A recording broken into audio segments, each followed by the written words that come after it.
One of the listeners of this show is seeing the sky-high expectations for Bryce Young this season under Dave Canales in 2024. I don't really know where those are coming from, but still, what should the expectations be for Bryce Young this season? We'll talk about it here on this weekly Friday mailbag edition of Locked On Panthers.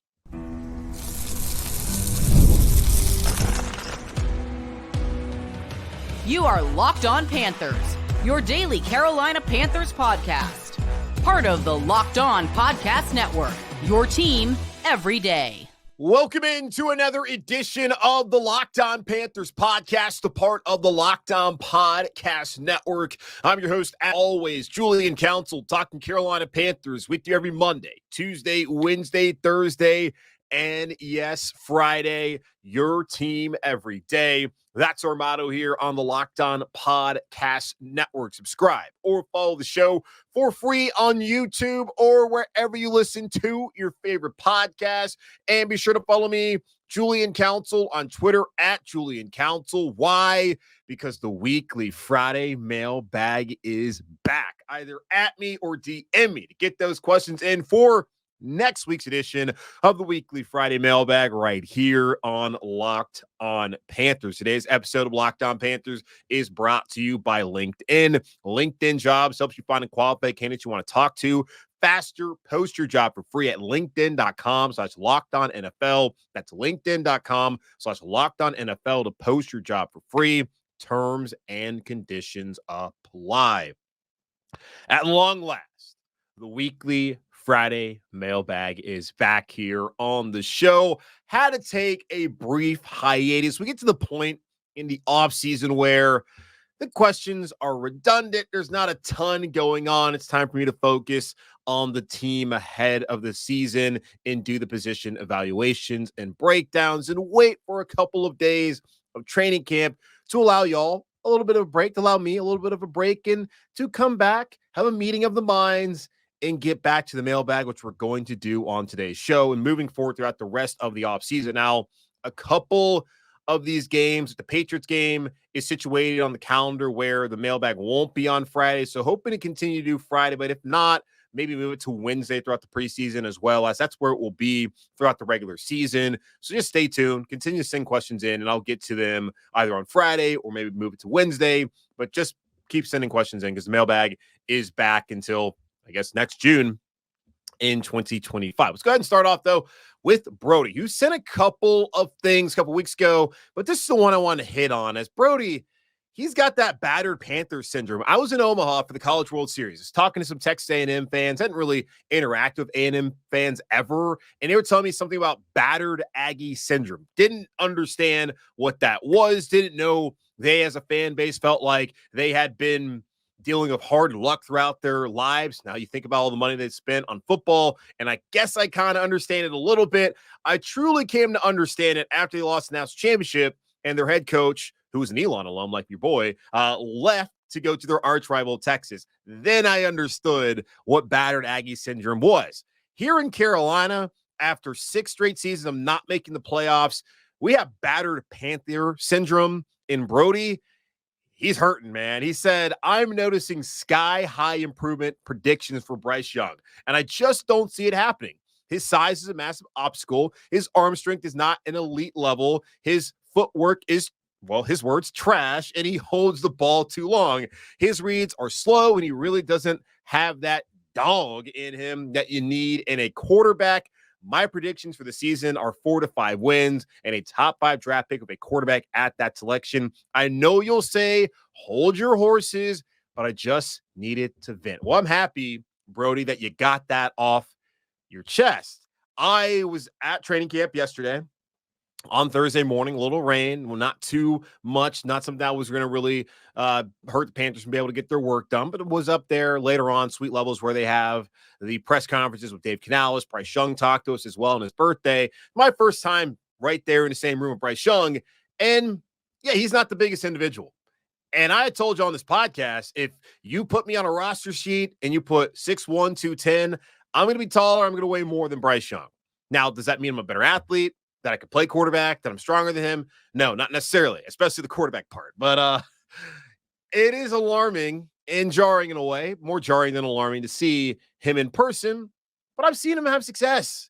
We saw it against Atlanta. We saw it against Houston. We saw the Packers game, which I brought up multiple times this offseason. And I understand your concern based off of what CJ Stroud did. And I was on WFNZ, the local sports talk station here in Charlotte, Kyle Bailey, on Thursday afternoon. He was asking me, like, what do fans need to see to have hope? And I told him they need to see Bryce Young ball out. They need to see more of the Bryce we saw against Green Bay. They really need to see Bryce have the same kind of season CJ Stroud had last year and have the seasons that Baker Mayfield and Geno Smith have had the last 2 years under Dave Canales to really have that hope, because they have to have a quarterback here in Carolina for fans to really believe that they can do more than only win 4, 5, 6, 7 games and only 2 last year. Now, when you talk about you don't have the expectation for Bryce to play well and you think the Panthers will be back in the top 5, I think they're probably headed to the top 5, whether Bryce plays well or not. If he can play well, the defense takes a significant step back, which I think is going to be the case, and they only win 5, 6 games and they're sitting in top 10. Like, that's not the worst thing in the world, because this is still a team that needs to add more high-end talent, and it's going to be a process to get there. And next season is where I don't know if the expectation would be playoffs, but you would really like for Bryce heading to year 3 to have that leap that we've seen so many quarterbacks make throughout their careers in that rookie deal. Now, looking at the quarterbacks next year, it would be the worst time to be in the top 10 and in need of a quarterback. The Panthers were in that position in 2022 where they would have looked to get a quarterback. And we were talking about Malik Willis, whose time is basically already done. Kenny Pickett's no longer a Steeler. There was Matt Corral, who the Panthers, of course, took. Sam Howell, a bunch of guys who weren't really going to be franchise guys. Now, Howell's going to get an opportunity, it looks like, in Seattle to challenge Geno Smith, but still, that wasn't a high-end quarterback class. 2025 is pretty much the same way. I was looking at just college football, all the teams, and trying to figure out who are the top quarterbacks. Carson Beck from Georgia, Shedeur Sanders from Colorado, Connor Wegman from A&M if he can stay healthy, Cam Ward from Miami, who would have been like a 3rd or 4th round pick in the draft this year, Drew Aller out of Penn State, who didn't really impress me, but is someone who a lot of Penn State fans are thinking this is the guy, we finally have a quarterback. Those would be like the top 5. And I don't know if any of them I'm ready to hand the keys over. Now, if Carson Beck has another season like he had last year at UGA, and the Dogs are, well, they're going to be in a playoff, but if they're winning a national championship and he looks great, he's got the size and attributes that you want at a quarterback, then maybe he is that guy that you want to get. I just don't think the Panthers are going to be in the market for a quarterback next year, because I do think David Tepper, who's not patient, I think they're in on Bryce, and he's telling himself, I need to be more patient. I'm thinking Bryce at least gets 1 more season here, and I do think he's going to improve. I don't know how much more he's going to improve from last year, but I do think he should take a pretty significant jump based off of just things weren't great around him. I think things are a lot better around him, and with Dave Canales here, I feel like he's only going to go up. I don't think he's going to stay stagnant. I don't think he's going to get worse. I know, Brody, I know it's tough, but just have a little faith if you can. Over now to Jamie, who asked me, do you think there is a chance the Panthers are a worse overall team than they were last season? I know the offense is looking a lot stronger, but all the losses on the other side of the ball makes me think we might have to be very good on offense to stand a chance. Panthers pessimism makes me think we'll be picking number 1 next year. So Jamie also has battered Panther syndrome. I don't think they're going to be a worse overall team. It's really hard to be worse than they were last year. It's really hard to never hold a lead in the 4th quarter and then to still win 2 games. It's hard to be as bad as they were last season. Like, I look at it, football is won and lost in the trenches. And the Panthers have really struggled up front in the last couple of seasons. The last year where they had an opportunity to actually be a playoff team, 2022, was the last time the offensive line was healthy, was cohesive, and played well, and they were right there on the cusp. The year before that, in 2021, 13 out of 17 games, they had a different starting offensive line combination. I didn't love the talent on paper that year when you bring in Cam Irving and Pat Elflein, and Matt Paris is coming back as well. And then you look at Dennis Daly and John Miller, some of those guys that were thrown in there. It wasn't going to be a good unit even if they were healthy, but they had no chance once they were banged up. Last year, same case. If they were healthy, if Corbett's healthy, and you have Christensen all year, no way that offensive line is as bad as it was last year. This offensive line, which I think is improved in talent, stays healthy, it should be improved. This offense should then also be improved. So if you can win up front, you have a chance. So I think they should be able to run the ball at the very least and be good on the offensive line, provided that they stay healthy. And I think the depth is better this year than it was a year ago. Defensive line, I have my questions of the guys who are going to rotate next to Derek Brown all season long, but Jadeveon Clowney is good at setting the edge. I think they're going to be better at stopping the run. Shaq Thompson is back, and he was an elite run stopper the last time he was healthy in 2022. Josie Jewell is also good at that. They should be better against the run. If you're better in the trenches, I don't think they're going to be good getting after the passer, but if you can at least stop the run and you can run the football, control the line of scrimmage, you have a chance, and that makes you a better team. So I do not see how they can be a worse overall team when, at the very least, offensively, they have improved in the trenches. Defensively, still TBD on the other defensive tackles like Ashawn Robinson and Shai Tuttle and how he's able to potentially bounce back this season. But I do think Clowney will help them in the run game, as I stated. I don't see how they can be a worse overall team unless the quarterback play is just abysmal. That's the only way I can really see it. Yes, defensively, I have my concerns about them getting after the passer. I have my concerns about the depth in the secondary. But overall, man, I just don't think this can be a worse team than it was a year ago, because it would be really hard for that to be the case. All right, we'll take a quick pause and then come back, and I'll answer more of your weekly Friday mailbag questions right here on Locked On Panthers. Passion, drive, and patience, the formula for winning championships, is also what keeps your ride or die alive. eBay Motors has everything you need to maintain your vehicle and level it up to peak performance. From superchargers, roof racks, exhaust kits, LED headlights, and more. Whether you're into speed, power, or style, eBay Motors has got you covered with over 122 million parts for your number one ride or die. You'll always find exactly what you're looking for. And with eBay Guaranteed Fit, your part is guaranteed to fit your ride every time or your money back. Because of eBay Motors, you're burning rubber, not cash. With all the parts you need, the prices you want, it's easy to turn your car into the MVP and bring home huge wins. Keep your ride or die alive at ebaymotors.com. Eligible items only, exclusions apply. eBay Guaranteed Fit, only available to U.S. customers. Let's get back to it, the weekly Friday mailbag here on Locked On Panthers. Either at me or DM me. Of course, follow me on Twitter at Julian Council. Get your questions in for next week's edition of the show. Over to Jake, who asked me, will Miles Sanders or Adam Thielen be traded at some point this season? And what kind of season does Chuba Hubbard need to have to get an extension? Let's start off with Miles Sanders and Adam Thielen. I don't see Miles Sanders going anywhere at this point in time. I don't see the value.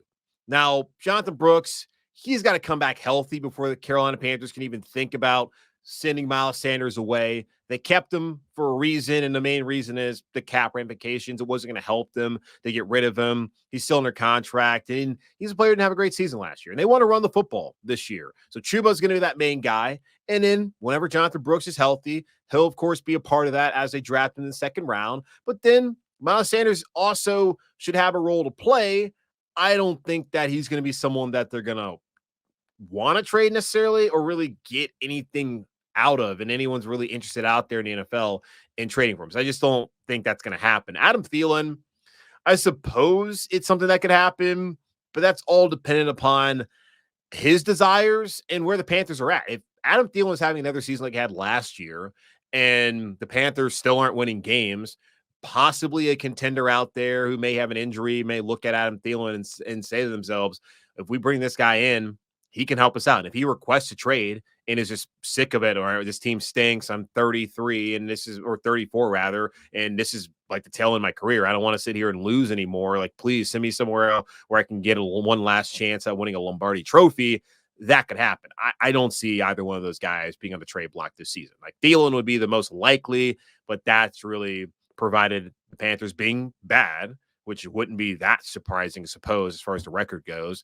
And then him also wanting out and the Panthers feeling like that makes sense for them and Bryce. Like, if you're really focused on Bryce Young's development, I don't think you're getting rid of Adam Thielen when there's so many unknowns at wide receiver outside of him and Donte Jackson. And there's still 2 questions about those guys as well. As far as the Chuba Hubbard part of it, with the extension, y'all know how I feel about this, about extensions. Federal minimum wage. Use them, abuse them, and then lose them. No. But here's the thing, too. I do find this interesting. The fact that they got Jonathan Brooks and they traded back earlier into the second round to get him. I don't know when he's going to be available. I don't know what he's going to look like this season when he is available. You don't get a guy in the second round and not expect that player to be your lead back, especially when you talk about versatility. And that was a big reason why they took him. And he was also the top running back on the board. If you're going to bring in Jonathan Brooks, you're going to get rid of Miles Sanders after the season. They can save $5 million against the salary cap. And then you already have Chuba off the books. Why are we up with Chuba Hubbard when you already invested a second round pick and a running back in Jonathan? That's my thing. He would, if he's the best back in the league, then that would probably lead them to extend him because this is the team that wants to invest in running backs for whatever reason, because that's what Dave Canales believes. He's a Seattle guy, and he may be the offensive Pete Carroll, but Pete Carroll, like, he wants to see them run the football because that complements his defense. That would be the only way, I guess, if he just has a breakout season. It doesn't make a lot of sense to me, though, for them to draft a second round pick and then let's re-up on this running back. Like, why do that? Just go draft somebody else or get somebody on the cheap somewhere else on the market. And if Chuba plays well, then he's going to get an opportunity elsewhere. Not going to get a lot of money. Now, running backs should do better this offseason than they did last, but it's not like Chuba Hubbard's like a big name and one of those versatile guys like some of the dudes like Josh Jacobs and Aaron Jones and Saquon Barkley, who all got paid this offseason. Now to Alex, he asked, whenever a new coach comes in, they typically want to bring in their own guys that fit their system. Looking at the Panthers' defensive players' contracts, it seems like Derek Brown and J.C. Horn are the only defensive players guaranteed to be back. Do you think the Panthers are planning for this to be Ejiro Evero's last season in Carolina? I don't know if they're planning on it.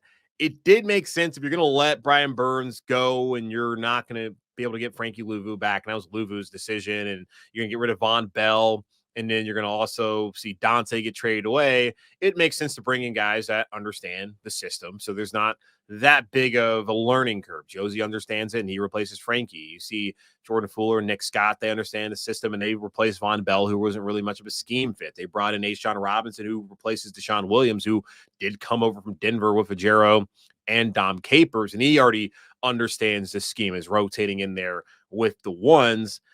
The contracts that they sign all outside of Josie Jewell allow the Panthers, and Dane Jackson would throw him in there too, allow the Panthers to move on after one season. They didn't want to tie themselves to these guys long-term, knowing that they're going to go through a little bit of a defensive rebuild. And it is frustrating that that is the case. I look at 2019 when that defense still had Mario Addison. They brought in Gerald McCoy. Bruce Irvin came in for that year. You had Luke Kuechly as well. Thomas Davis was still here in Carolina. No, he wasn't. He was gone. But Shaq was here. You had Bradbury. You had dudes that you felt like, and then so you had those guys. And then you saw Bruce leave. You saw McCoy leave after a season. You saw Mario Addison go to Buffalo, Panthers North. You saw Luke Kuechly retire. You saw a ton of those guys depart. And then, 2020 draft, they go and get 7 guys in the draft. And a couple of guys like Jeremy Chin, Derek Brown, growth Matos as well. You're thinking this team is going to grow with these guys in the future. Derek Brown's been great for them. He's been extended. And they've got JC the next year. He's been given the 5th-year option, but Chin's no longer here. Neither is Gross Matos here in Carolina, and he's a guy the Panthers wanted to bring back. Donte Jackson, he's no longer here. CJ Henderson, who they had traded for, thinking that he could be that third corner with Donte, with JC long-term, he's no longer here. It's frustrating how they put all these resources in. Brian Burns, even before that, put all these resources in the defense, and then you're only sitting here with JC Horn and Derek Brown guaranteed to be back next season. Like that.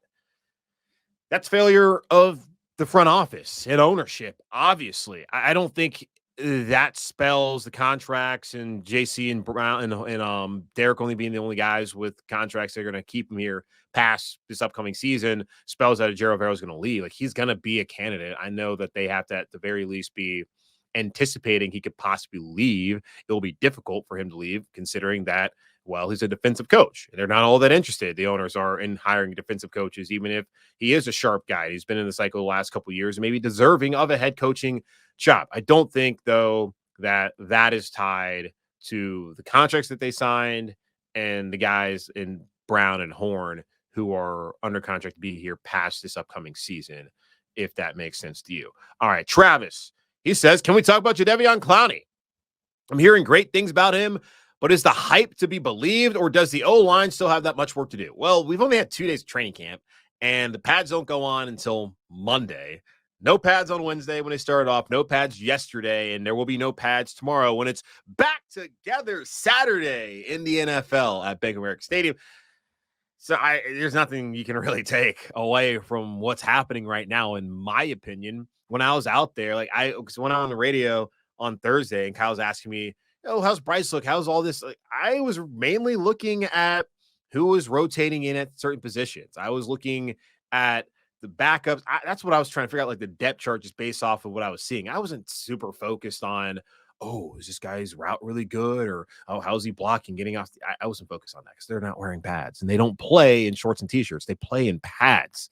So until the pads go on Monday, which they will, and I'll be out there, I'm not going to be taking too much out of what I'm going to see on Saturday and what I saw on Thursday, as far as like, oh, this team is good or bad or mid. But Clowney, I think it'll be good. We'll just have to wait and see once pads go on and when they start playing other people and the games start to matter. Just answer your question there, Travis, if I did. All right, one more quick pause. I'll come back and answer the rest of your weekly Friday mailbag questions right here on Locked on Panthers. When you're hiring for your small business, you want to find quality professionals that are right for the role. That's why you have to check out LinkedIn Jobs. LinkedIn Jobs has the tools to help you find the right professionals for your team faster and for free. LinkedIn isn't just a job board. LinkedIn helps you hire professionals you can't find anywhere else, even those who aren't actively searching for a new job, but might be open to the perfect role. In a given month, over 70% of LinkedIn users don't visit other leading job sites. So if you're not looking on LinkedIn, you're looking in the wrong place. On LinkedIn, 86% of small businesses get a qualified candidate within 24 hours. Hire professionals like a professional on LinkedIn. LinkedIn knows that small businesses are wearing so many hats and might not have the time or resources to hire. LinkedIn is constantly finding ways to make the process easier. They even just launched a feature that helps you write job descriptions, making the process even easier and quicker. In fact, 2.5 million small businesses use LinkedIn for hiring. Post your job for free at linkedin.com/LockedOnNFL. That's linkedin.com/LockedOnNFL to post your job for free. Terms and conditions apply.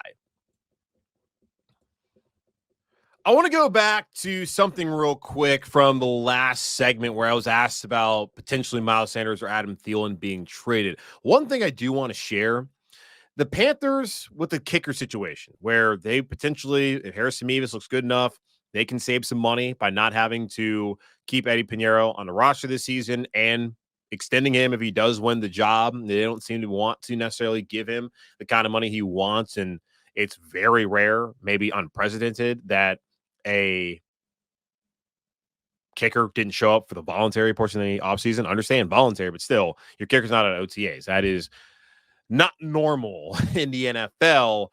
But think about this. Potentially, in this thing, something I was told also on Thursday, that the Panthers could look to do this where if they have a player that they're going to cut and there's a team out there that has a kicker, maybe a team that has 2 kickers, they could trade that player they're going to cut anyways, that other team, and that could work out for them.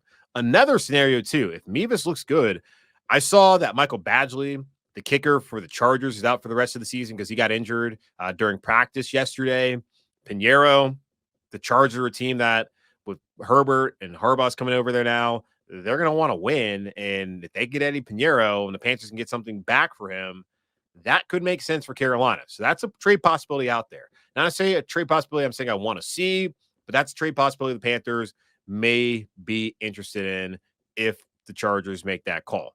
Okay, a couple more questions here on the weekly Friday mailbag. Over to Nick now, asking, going back with the positional breakdowns and roster projections, do you think based on Avero's history, he would like to have two DBs that are versatile, like Charles Smith-Wade and Jamie Robinson, as opposed to one of them and another sole safety like Cook, that's Alex Cook, or Nick Scott? I know he didn't get a lot of run of Jeremy Chin, but he was more linebacker / safety, and Smith-Wade and Robinson are more nickel / safety. Well, we already kind of saw it last year where Jeremy Chin got phased out of the defense, didn't fit into what they wanted to do, not really great in coverage, not a true safety. We'll be interested to see whenever, I guess they'll play I don't know how many Washington games I'm going to actually watch this season, but we'll get to see what Dan Quinn does with him. And that could be a frustrating day for Panther fans, or it could be a day where it's, oh, maybe Jeremy Chin just was a flash in the bulb. I don't, a lot flash in the pan, flash in the bulb. I don't know. But I think it's pretty clear he likes guys that are just more true safeties and can be versatile than the Jeremy Chin types, where he is versatile, but he's got to be close to the line of scrimmage more than someone who can play like the linebacker and also play back at safety. Al from Australia, he says, just wondering, what can we reasonably expect out of Charles Smith-Wade? I know he got MVP from the Senior Bowl, but how will he go playing against NFL caliber players when the season starts in a position he hasn't typically played? Looking at it yesterday, he was out there, and man, because I just know, he's available, so he's not injured, because he started off on PUP, and it was like him and Jalen Coker both started off on PUP, but then they were out there available and ready to go, and they didn't seem to be limited at all. Troy Hill is going to be the nickel for Carolina to start off the season, and he looked pretty good as well yesterday. There was a good play he made on Adam Thielen. It's going to be tough for Cha to come in here, learning that nickel spot and to take that role from him early on. So the expectation really should be for him to play special teams, and at some point in time, maybe later on in the season, as he gets more comfortable, to potentially rotate and spell Troy Hill. But I would think right now, the way they have it constructed, that's going to be Troy's going to play a lot at the nickel. You're going to have JC, you're going to have Dane. Like, those are going to be your three horses, and I would like to see them add another one. They brought in, who was it, Jerry. Let me find my notes from yesterday if I can, or if they're already lost. Let's see where. Oh my God, I have so much stuff in my notes app. It was Jerry Jacobs from Detroit, who was dapping up Dre Bly. That's who they brought in to work out. Haven't seen any news as of this recording here on Friday morning. So I just expect him to, it's going to take a little bit of time, but Troy Hill is probably going to be your guy for the most part this season. Final question coming from Jake. Is there another head coach in the NFC South you would choose over Dave Canales for the Panthers? It may be too early to tell for now, but I would like to think, being offensive-minded, like Canales, it makes him better suited for the Panthers' needs right now. He's the only offensive-minded head coach in the NFC South. Raheem Morris, defensive guy. Todd Bowles, defensive guy.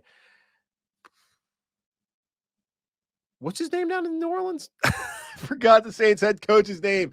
Oh, man. What? I hate when this happens. Saints head coach Google, Dennis Allen. I got it before Google told me, by the way. So let the record show that. Yeah, well, it doesn't seem like Dennis Allen.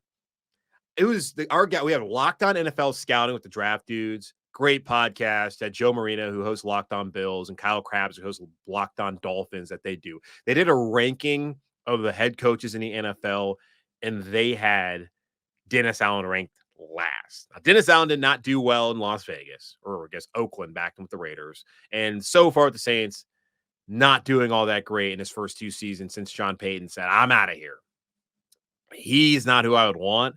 They're all retreads, like, outside of Canales. Bowles, like the Jet situation, it was working there with Fitzmagic, then it didn't work. And I don't know how much I really attribute all that to him. Like, the quarterback situation was never great in New York. His defenses were. Then you look at Raheem Morris. It's been a while since Tampa. And like, he maybe just wasn't ready. And now he's in Atlanta, and he's going to have a better situation just by having Kirk Cousins if Kirk is going to bounce back from that Achilles and look like the guy we've seen in the last couple of years. I've always been a Kirk Cousins fan. He's maybe not elite, doesn't win the primetime games, and not every primetime game. Like, oh, he hasn't won a Thursday night football game. Thursday night football games suck. So, like, okay, what does that even say? Like, how many games has he played that you've had the top broadcast crew on? Those are the marquee games, not necessarily it was prime time, Monday Night Football. Okay.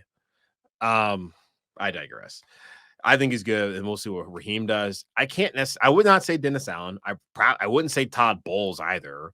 And maybe Raheem would be the guy. But it's hard to say because there's just not great coaches here in the NFC South. Maybe Raheem's better the second time around.